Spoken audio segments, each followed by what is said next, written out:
"You're done here." That was the last thing he said before walking out of my office. No explanation, no handshake, just a smirk that told me it wasn't business, it was personal. 17 years of sleepless nights, crisis calls, and plugging leaks in contracts worth more than $500 million, reduced to a sentence and a grin. The kicker? My $92,000 retention bonus was scheduled to hit my account in less than 48 hours. He knew, he timed it, and he wanted me gone before the transfer cleared.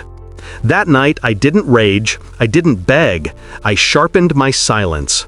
When I first met him, he was all charm and vision, a rising executive, shaking hands like he was sealing treaties, not contracts.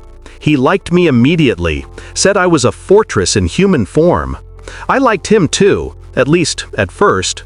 He had that magnetic arrogance people confuse with leadership.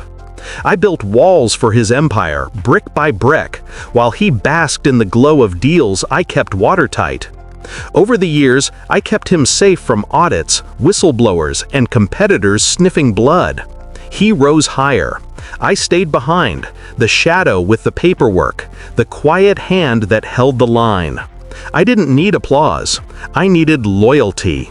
And loyalty was the one thing he couldn't give. The first sign came in a board meeting. He introduced me not as the guy who kept us clean, but as our longtime admin.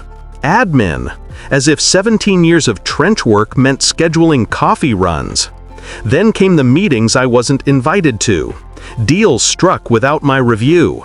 A contract passed across my desk already signed, riddled with gaps that could bury us in litigation. And finally, the email. Not to me, but about me. I wasn't supposed to see it. Once he's gone, we can pivot resources. He's an expense we don't need anymore.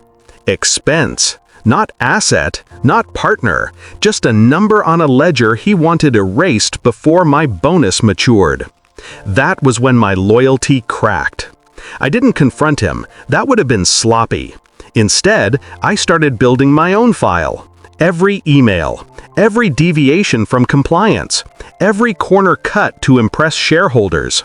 He had skeletons, whole graveyards, but buried under so much paperwork, only I knew how to exhume them. I contacted no one. I spoke to no one. My silence was my shield. My smile was my weapon. In the back of my mind, a simple truth pulsed. He thought firing me would erase me. He forgot I wrote the playbook. First, I locked down copies of the contracts, off-site, encrypted, time-stamped. Proof of what was signed, what was omitted, what was concealed. Next, I drafted a quiet memo. Not an accusation, just questions, framed with precision, highlighting discrepancies too sharp to ignore. I sent it, not to him, but to the compliance committee, the same group he'd bragged about keeping on a leash. Then, I sat back. The storm didn't hit immediately. It took 12 hours. By the next morning, his phone must have been a grenade in his hand. Because at 9:17 a.m., I got the call. His voice was ragged, stripped of that smug edge. "What the hell did you say to them?" I said nothing. I let the silence stretch until he realized the power had shifted. They pulled him into an emergency session that afternoon. I wasn't in the room, but I knew the rhythm. I had written enough compliance reviews to hear it in my head. The quiet questions, the escalation, the moment of realization when the committee sees patterns they can't unsee. He tried to spin. He always spun. But for once, the threads didn't hold. Every answer unraveled into the next trap. Every shrug exposed another omission. By evening, his keycard was deactivated. Security escorted him out the same doors he once strutted through. No smirk this time. No parting line. Just a hollow man staring at glass walls that no longer reflected him as the conqueror he imagined. And me? I wasn't reinstated. I didn't need to be. My bonus was gone, but so was he. 17 years I gave him. He took 2 days from me. I took his entire career. I watched from my porch that night, whiskey in hand, as the city lights flickered like embers. I wasn't bitter. I wasn't broken. I was free.